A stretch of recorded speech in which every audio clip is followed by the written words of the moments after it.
আবার শয়তানি করে। হানি তুমি খাবে না?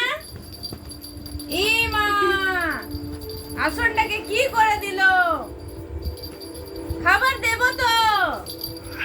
চলো চলো খাবে, চলো খাবে, চলো রাখো রাখো, এটা রাখো, চলো খাবে, চলো চলো খাবে, এটা রেখে দাও, রেখে দাও, হ্যাঁ রেখে দাও। ওরম করতে নেই, তুমি তো ভালো না, গুড গার্ল, তুমি গুড গার্ল, ওরম করতে নেই। চলো চলো খাবে, চলো আমি তোমার খেতে দেব।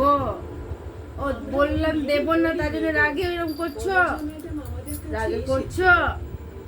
দেবো না তোমার খেতে, তোমার খেতে দেবো না, দেবো না, দেবো বলে বাবা। আচ্ছা যাচ্ছি যাচ্ছি যাচ্ছি, চলো চলো খেতে দেবো, চলো। তুমি ওষুধ খাবে তো? ওষুধ, ওষুধ কই, ওষুধ কই? হ্যাঁ হ্যাঁ ওষুধ দেবো, ওষুধ দেবো, ওষুধ দেবো তো।